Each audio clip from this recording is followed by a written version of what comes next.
Hello Year 8, Mrs Green here. Welcome to your 5th session of Manchester Academy's virtual reading programme. This week's focus is dystopian fiction, and today I'll be reading the last extract from The Hunger Games. Tune in again next week for our favourite non-fiction.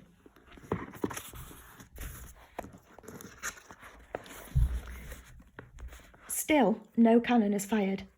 I press my good ear against the horn and can just make out Cato's voice. I think he's closer now, Katniss. Can you shoot him? Peter asks. If he's near the mouth, I may be able to take him out. It would be an act of mercy at this point. My last arrow's in your tourniquet, I say. Make it count, says Peter, unzipping his jacket, letting me loose. So I free the arrow, tying the tourniquet back as tightly as my frozen fingers can manage. I rub my hands together, trying to regain circulation. When I crawl to the lip of the horn and hang over the edge, I feel Peter's hands grip me for support. It takes a few moments to find Cato in the dim light, in the blood. Then the raw hunk of meat that used to be my enemy makes a sound, and I know where his mouth is. And I think the word he's trying to say is please. Pity, not vengeance, sends my arrow flying into his skull. Peter pulls me back up, bow in hand, quiver empty. Did you get him? He whispers. The cannon fires in answer. Then we won, Katniss, he says hollowly. Hooray for us, I get out, but there's no joy of victory in my voice. A hole opens in the plain, and as if on cue, the remaining mutts bound into it, disappearing as the earth closes above them. We wait for the hovercraft to take Cato's remains, for the trumpets of victory that should follow, but nothing happens. Hey! I shout into the air. What's going on? The only response is the chatter of waking birds. Maybe it's the body. Maybe we have to move away from it, says Peter. I try to remember. Do you have to distance yourself from the dead tribute on the final kill? My brain is too muddled to be sure, but what else could be the reason for the delay? Okay. Think you could make it to the lake? I ask. Think I'd better try, says Peter. We inch down to the tail of the horn and fall to the ground. If the stiffness in my limbs is this bad, how can Peter even move? I rise first, swinging and bending my arms and legs until I think I can help him up. Somehow, we make it back to the lake. I scoop up a handful of the cold water for Peter and bring a second to my lips. A mockingjay gives the long, low whistle, and tears of relief fill my eyes as the hovercraft appears and takes Cato's body away. Now they will take us. Now we can go home. But again, there's no response. What are they waiting for? Says Peter weakly. Between the loss of the tourniquet and the effort it took to get to the lake, his wound was opened up again. I don't know, I say. Whatever the hold-up is, I can't watch him lose any more blood. I get up to find a stick, but almost immediately come across the arrow that bounced off Cato's body armour. It will do as well as the other arrow. As I stoop to pick it up, Claudius Templesmith's voice booms into the arena. Greetings to the final contestants of the 74th Hunger Games.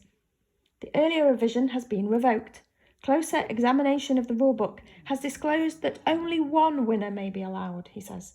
Good luck, and may the odds be ever in your favour. There's a small burst of static and then nothing more. I stare at Peter in disbelief as the truth sinks in. They never intended to let us both live.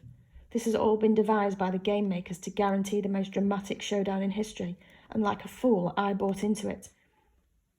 If you think about it, it's not that surprising, he says softly. I watch as he painfully makes it to his feet. Then he's moving towards me as if in slow motion, his hand pulling the knife from his belt. But before I'm even aware of my actions, my bow is loaded with the arrow pointed straight at his heart.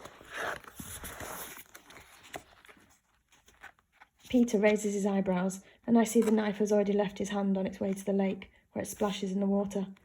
I drop my weapons and take a step back, my face burning in what can only be shame. No, he says, do it. Peter limps towards me and thrusts the weapon back in my hands. I can't, I say, I won't. Do it, before they send those mutts back or something. I don't want to die like Cato, he says. Then you shoot me, I say furiously, shoving the weapons back at him. You shoot me and go home and live with it.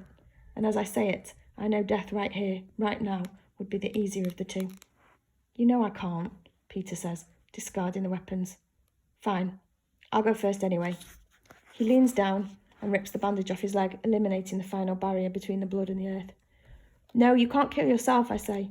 I'm on my knees, desperately plastering the bandage back onto his wound. Katniss, he said, is what I want. You're not leaving me here alone, I say, because if he dies, I'll never go home, not really. I'll spend the rest of my life in this arena trying to think my way out. Listen, he says, pulling me to my feet. We both know they have to have a victor. It can only be one of us. Please, take it for me. And he goes on about how he loves me, what life would be like without me. But I've stopped listening because his previous words are trapped in my head, thrashing desperately around.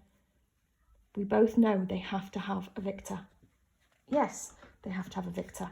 Without a victor, the whole thing would blow up in the game makers' faces. They'd have failed the Capitol, might possibly even be executed, slowly and painfully, while the cameras broadcast it to every screen in the country. If Peter and I were both to die, or they thought we were, my fingers fumble with the pouch on my belt, freeing it. Peter sees it and his hand clamps on my wrist. No, I won't let you. Trust me, I whisper. He holds my gaze for a long moment, then lets me go. I loosen the top of the pouch and pour a few spoonfuls of berries into his palm. Then I fill my own. On the count of 3, Peter leans down and kisses me once, very gently. The count of 3, he says. We stand, our backs pressed together, our empty hands locked tight. Hold them out. I want everyone to see, he says. I spread out my fingers and the dark berries glisten in the sun. I give Peter's hand one last squeeze as a signal, as a goodbye, and we begin counting. 1, maybe I'm wrong. 2, maybe they don't care if we both die. 3, it's too late to change my mind. I lift my hand to my mouth, taking one last look at the world. The berries have just passed my lips when the trumpets begin to blare. Okay, you're right. That's it for the Hunger Games. If you want to find out what happens at the end, you'll have to go read it. See you next week.